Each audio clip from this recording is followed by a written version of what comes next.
యేసుక్రీస్తునామ వందనాలు. మరి దైవజనుల సేవకులకి మరి ప్రభువైన యేసుక్రీస్తునామ వందనాలు చెల్లించుకున్నాను. ఈరోజు ఒక ప్రత్యేకమైనటువంటి మరి మంచి శుక్రవారంగా మన కొరకు చేసినటువంటి త్యాగమును మరి ఆ ప్రభు శిలువ మీద పలికినటువంటి మాటలను మరి ఒకటి ధ్యానించడానికి దేవుడు నా జీవితంలో ఇచ్చిన గొప్ప కృపను బట్టి కూడా కృతజ్ఞత వందనాలు చెల్లించుకున్నాను. చిన్న ప్రార్థన చేసుకొని నేను మొదలు పెడతా అండి. ప్రభా స్తోత్రం తండ్రి, స్తోత్రం నాయన.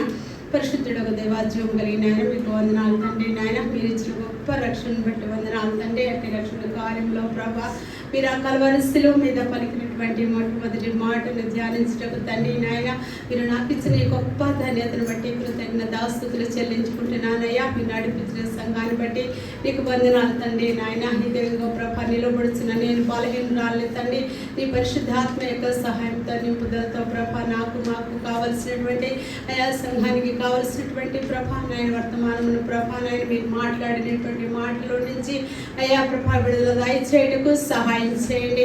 నీ పరిశుద్ధాత్మ శక్తిని ప్రభా నిండారుగా దయచేయండి ప్రభా నాయన. నోటిలో నీ మాటలు ఉంచండి ప్రభా. నీకు వందనాలయ్యా.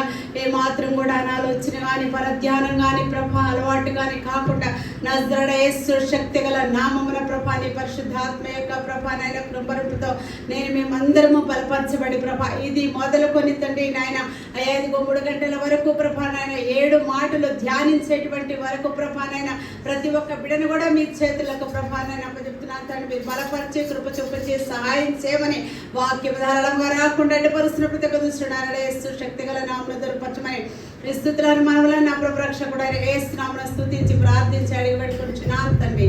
ఆమేన్.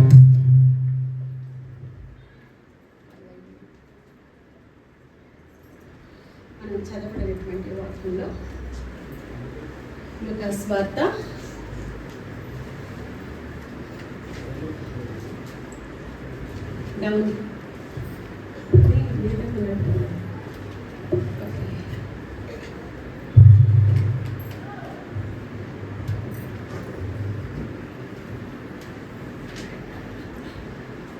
23వ అధ్యాయము 14వ వచనం. యేసు తండ్రి వీరేమి చేయించున్నారు వీరెరుగురు కనుక వీరు క్షమించమని చెప్పాను.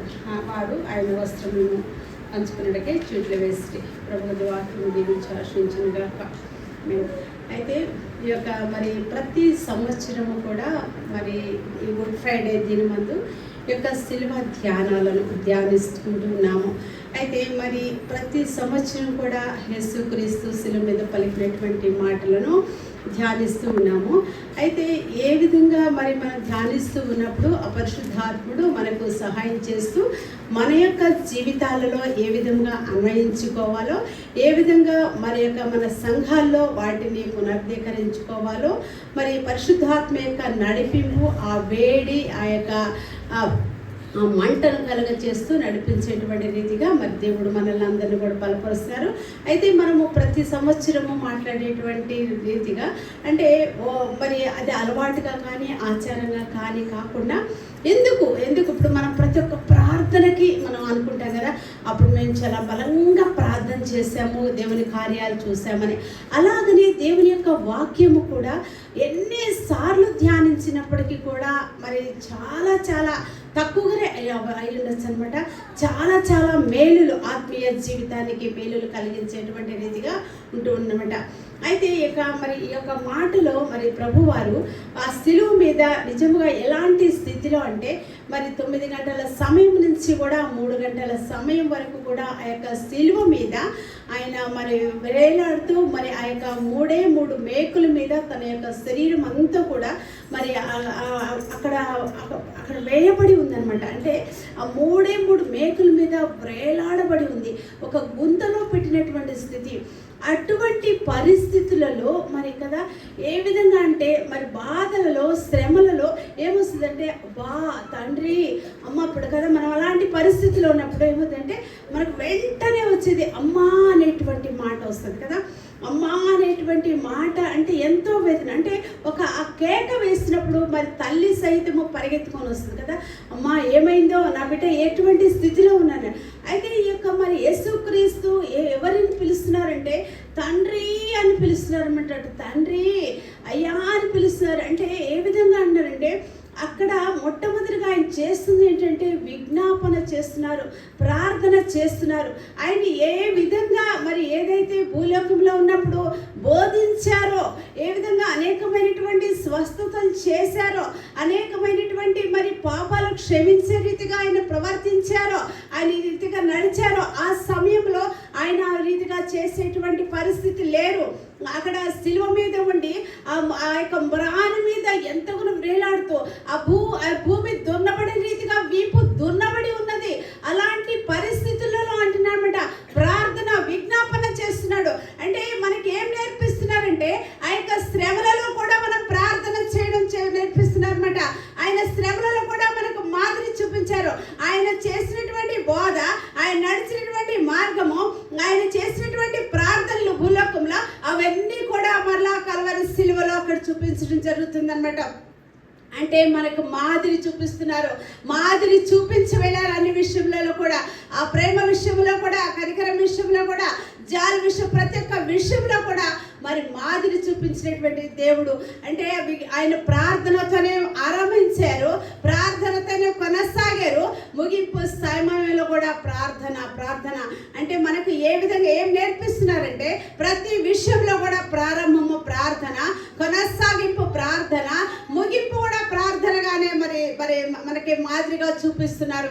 ఏ విధంగా మరి ఎంతగా మరి మొర్ర పెట్టుచున్నారంటే, ఏ విధంగా విజ్ఞాపన చేస్తున్నారంటే, మళ్ళీ అంతేకాకుండా మరి వారందరికీ యేసుక్రీస్తు ఎవరో తెలుసు మరి కదా. ప్రవచనాన్ని నెరవేర్చడానికి ప్రభు వచ్చాడు. మొట్టమొదటి మాట మాదిరి నెరవేర్చడానికి వచ్చాడు, మాదిరి చూపించారు, ప్రార్థించారు. రెండవదిగా ప్రవచనం నెరవేర్చడానికి వచ్చారు కదా. మరి యెషయా గ్రంథంలో కూడా అదే మాట ఇస్తున్నాను అనమాట. యెషయా గ్రంథం ఏంటంటే మరి ఆయన గురించి మరి చెప్పబడినటువంటి ఆ మాటను నెరవేర్చడానికి, ఆ ప్రవచనం నెరవేర్చడానికి, మరి అక్కడ చేసినటువంటి కార్యము, అక్కడ మరి పలికినటువంటి మాటలను ఇక్కడ నెరవేర్పులు దయచేస్తూ ఉన్నారు. అయితే ఆ విధంగా అయినప్పటికీ కూడా అక్కడ ఉన్నటువంటి ప్రజలందరూ కూడా, ఆ పరిసయ్యులు కావచ్చు, సదుకాయలు కావచ్చు కదా, మరి శాస్త్రులు కావచ్చు, వీరందరూ కూడా ఎలాగున్నారంటే వారు ఏ మాత్రం కూడా తెలియనటువంటి రీతిగానే ఉన్నారు. అందుకోసం అన్నాడు, అయ్యా వీరేం చేయించున్నారు, వీరికి తెలియదు కనుక వీరిని క్షమించండి అన్నారు. అంటే తెలియనటువంటి స్థితి, వాళ్ళు వింటున్నారు కానీ, వారు చూస్తున్నారు కానీ, వీరేం చేస్తున్నారో కూడా తెలియనటువంటి పరిస్థితి. ఈ రోజులలో కూడా దేవుని వాక్యము వెల్లడవుతూ ఉంది. ఎంతగానో వెల్లడవుతూ ఉన్నప్పటికీ కూడా దేవుని గురించి ప్రకటించబడుతూ ఉన్నది. కానీ ఈ లోకమైనటువంటి దేవత గురుటితనాన్ని కలగచేస్తున్నటువంటి వాక్యము మరి ఈ లోకంలో నెరవేరుతుంది కనుక అక్కడ ఏ మాత్రము కూడా పని చేయనటువంటి పరిస్థితిగా ఉంటుంది కదా. ఎవరితో మాట్లాడుచూ ఉన్నప్పుడు ఏమవుతుందంటే, యేసుక్రీస్తు గురించి మాట్లాడుచూ ఉన్నప్పుడు అది ఏదో వేరే విధానం అని మనం వింటున్నాము, మనం ఆ విధమైనటువంటి స్థితిలో కూడా వెళ్ళుచున్నాము. కాదు ఏమైనప్పటికీ కూడా విజ్ఞాపన చేస్తున్నాడు, అయ్యా వీరేమి చేస్తున్నారో వీరికి తెలియదు కనుక వీరిని క్షమించండి. క్షమాపణ మొట్టమొదటిగా ప్రార్థన చేశాడు, తర్వాత ఏం చేస్తున్నాడే విజ్ఞాపన చేస్తున్నాడు. అయ్యా వీరి గురించి మరి వీరు ఎలాగున్నారు, వీరు ఏం చేస్తున్నారు వీరికి తెలియటం లేదు, వీరిని క్షమించండి. క్షమాపణ అన్నది ఎక్కడ వస్తుంటే ప్రేమ, ఎక్కడైతే ప్రేమ ఉంటుందో అక్కడ క్షమాపణ. దేవుడు మనల్ని క్షమించాడు. మనం ఎంతో మరి ఆదాము ద్వారా వచ్చినటువంటి ఆ పాపమును బట్టి ఎంతో దూరస్థులుగా ఉన్నటువంటి మనలను దేవునికి సమీపస్తులుగా చేయడానికి మన యొక్క పాపములు, మన యొక్క శాపములు, మన యొక్క ప్రతి ఒక్క పరిస్థితి కదా ఎంతో మన యొక్క క్రియలను బట్టి చూస్తే, మన యొక్క ప్రవర్తనను బట్టి చూస్తే ఎంతో దూరస్థులుగా ఉన్నటువంటి మనలను సమీపస్తుడిగా చేయటకు మరి ఆ యొక్క దేవుడు ఎంతగానో మరి ఆ యొక్క ప్రాయశ్చిత్తం అనుభవించి మనలను విడిపించి ఆయన మరణించి తిరిగి లేచి పునరుద్ధాన శక్తినిచ్చాడు. ఆయన మన ఎడల కనికరం చూపించాడు, ప్రేమను చూపించాడు, కరుణను చూపించాడు, వాత్సల్యతను చూపించాడు. ఎప్పుడైతే ప్రేమ ఉంటుందో అక్కడ క్షమాపణ ఉంటుంది కదా. మన బిడ్డలను మనం క్షమిస్తాము, మనకు కావలసినటువంటి వారిని మనం క్షమిస్తాము. మన యొక్క కుటుంబంలో ఉన్నటువంటి కదా మన కుటుంబస్తులు కానిటువంటి వారిని మరి ఏమాత్రం కూడా క్షమించలేనటువంటి పరిస్థితిలో ఉంటుంది. ఎందుకంటే అక్కడ ప్రేమ కొదువై ఉంటుంది అనమాట. ఎక్కడైతే ప్రేమ ఉంటుందో అక్కడ క్షమాపణ ఉంటుంది. క్షమించాలి అని చెప్తున్నాడు. ఎన్నిసార్లు క్షమించాలి అని అంటే కదా, ఆ క్షమాపణ ఎలాగుండాలంటే అక్కడ ఏవి పశ్చాత్తాపముతో కూడినటువంటి ఆ యొక్క మరి పరివర్తన ఎప్పుడైతే కలిగిందో క్షమించేటువంటి మనస్సు కలిగి ఉండాలి. అలాంటిదని పశ్చాత్తాపం లేదు కదా అని క్షమించకూడదు అన్నది కాదు. మరి ఎన్నిసార్లు క్షమించాలి అంటే మరి 70 సార్లు క్షమించాలని దేవుడు చెప్తున్నాడు కదా. 70 మారులు అంటే మనం ఒక ఆయుష్ దినము ఎంతవరకు 60 సంవత్సరంలో, మరి ఎక్కువైతే 70 సంవత్సరంలో, అంటే మనం బ్రతికినంత కాలము కూడా క్షమిస్తూనే ఉండాలి. మనం ఎప్పుడు మరి క్షమించినటువంటి దానిని బట్టి ఆ కార్యాలు జరుగుతాయి. దేవుని యొక్క చిత్తాన్ని నెరవేర్చినప్పుడు క్షమించేటువంటి దేవుడు మరి ఏ రీతిగా దేవుని యొక్క చిత్తాన్ని నెరవేరుస్తున్నాడు కనుక అంటాడు, అయ్యా మీరేం చేయించినారు వీరికి తెలియట్లేదు నాన్న, క్షమించండి అన్నాడు. మనం ఆ రీతిగా ప్రార్థన విజ్ఞాపనలు కనుక చేస్తే కనుక దేవుని కార్యాన్ని చూడగలము. దేవుని చిత్తాన్ని నెరవేర్చేటువంటి వారు క్షమిస్తారు. యేషోబు దేవుని చిత్తాన్ని చేయడానికి మరి ఉన్నాడు. యేషోబు దేవుని చిత్తాన్ని చేసినప్పుడు మరి అన్నలు మరి ఎంతగానో అతనిని గుంతలో పడవేసినప్పటికీ కూడా మరి ఐగుప్తు దేశానికి వెళ్ళినప్పుడు మరి వారిని క్షమించాడు. ఎందుకంటే దేవుని చిత్తంలో ఉన్నారు. ఎవరెవరు క్షమిస్తారు అంటే దేవుని యొక్క చిత్తంలో ఉన్నటువంటి వారు క్షమిస్తారు. దేవుని వైపు చూసినటువంటి వారు క్షమిస్తారు. ఆ యొక్క మరి స్టెఫను యేసు వైపు చూసినప్పుడు, నేను రెఫరెన్స్ తీయట్లేదు ఎందుకంటే సమయం చాలా తక్కువ ఉందని, అపోస్తుల కార్యంలో ఆ మాట ఉన్నది. మరి స్టెఫను యేసు వైపు చూసినప్పుడు, మరి స్టెఫను శ్రమ పడుచున్నప్పుడు, రాళ్లతో కొట్టబడుచున్నప్పుడు అంటున్నాడు అనమాట, తండ్రి అయ్యా మీరేం చేయించినారో, ఇదిగో నా ఆత్మని చేతికి అప్పచెప్తున్నాను అంటే అప్పటి కూడా దేవుని వైపే, దేవుని యొక్క సన్నిధిలోనే ఆయన యొక్క హృదయము దేవుని వైపే చూస్తున్నాడు. దేవుని వైపు చూసినప్పుడు మరి మనం క్షమించగలుగుతాము. ఆ యొక్క స్టెఫెన్ అన్నాడు మరి కదా, మనం అనుకుంటాం యేసుక్రీస్తుకి అయితే కనుక అలాగూ ఉంటుంది, కానీ ఆయన దేవుడు కాబట్టి క్షమిస్తాడు. కానీ మనం ఈ లోకంలో ఉంటున్నాం కదా, మనం ఎలాగూ క్షమించగలము? మనం క్షమించరానటువంటి పాపాలు వాళ్ళు చేశారు కదా, ఎంతగానో నా హృదయాన్ని గాయపరిచారు కదా, ఎంతగానో నా హృదయాన్ని మరి నలిపివేశారు కదా, వారిని మాత్రం క్షమించము అంటారు కదా. లోకములో ఉన్నటువంటి వారు అలాగుంటారు. క్రైస్తవులుగా ఉన్నటువంటి వారమైనటువంటి మనము ప్రతి క్షణము కూడా, ప్రతి దినము కూడా అనేక మార్లు మరి ఎంతగానో దేవుని సిలువకేస్తూ మరి దేవుని యొక్క గాయాన్ని రేపేటువంటి వారమైనటువంటి మనలను ఆయన క్షమిస్తున్నాడు. అటువంటి క్షమాపణ పొందుకున్నటువంటి మనము మరి అనేక సార్లు కూడా క్షమిస్తూనే ఉండాలి. అంటే ఆ భారం అంటాడు కదా, నీ భారం యెహోవా మీద వెయ్యి, అంతే, నువ్వేమి భయపడాల్సిన అవసరం లేదు. ప్రభా ఇదిగో ఈ యొక్క నా హృదయం గాయపరచబడింది, నా హృదయం ఎంతో నలిగిపోయింది, నేను క్షమించలేనటువంటి రీతిగా నా యొక్క హృదయము వాత వేయబడుతుంది ప్రభా, అటన్నిటిని కూడా నీ పాద సన్నిధికి తీసుకొస్తున్నాను ప్రభా అని ఎప్పుడైతే మనం ఆయన మీద భారం వేస్తామో ఆయన యొక్క వాక్యము చేత మనల్ని బలపరచబడింది. వాక్యం ఏం చేస్తుందంట? మనల్ని బలపరిచింది. వాక్యం ఏం చేస్తుందంట? మనల్ని లేవనెత్తింది. వాక్యం ఏం చేస్తుందంట? మనల్ని స్థిరపరిచింది. వాక్యం ఏం చేస్తుందంట? మనల్ని శుద్ధీకరించింది. వాక్యము మనకు సమాధానాన్ని ఇస్తుంది, మనల్ని ఆదరిస్తుంది. మరి మనకు కావాల్సిందే ఆదరణ కదా. మరి మనుషుల యొక్క ఆదరణ కొరకు వెళ్ళినప్పుడు ఒకసారి మాత్రమే మనం ఆదరించబడతామేమో, రెండోసారి అవమానపరచబడేటువంటి పరిస్థితిలో అట్లాంటప్పుడు అనిపిస్తుంది కదా, నేను ఎంతో బాధలో ఉన్నప్పుడు నేను ఎంత ఎక్స్పెక్టేషన్గా వెళ్ళాను, అక్కడ నేను చాలా అవమాన పాలయ్యాను. అందుకోసం అని చెప్పేసి ఆమెను నేను ఆశ్రయించను, ఆమెతో మాట్లాడను, ఆమె మాట ఏది కూడా తీసుకోనటువంటి కఠినత్వము మరి లోకంలో ఉన్న వారికై కాదు, సంఘముగా ఉండి సహవాసముగా ఉండి ఆయన యొక్క శరీర రక్త మాంసముల పాలు పంచుకునేటువంటి మనలో కూడా ఉంటుంది. అటువంటి స్వభావాలన్నీ కూడా తీసివేయడానికే దేవుడు మనతో మరలా మాట్లాడుతున్నాడు, నాతో మాట్లాడుతున్నాడు, మనతో మాట్లాడుతున్నాడు కదా. మనం క్షమిస్తూ ఉండాలి. ప్రతి ఒక్క విషయంలో క్షమించి ఆయన యొక్క కనికరాన్ని పొందుకోవాలి కదా.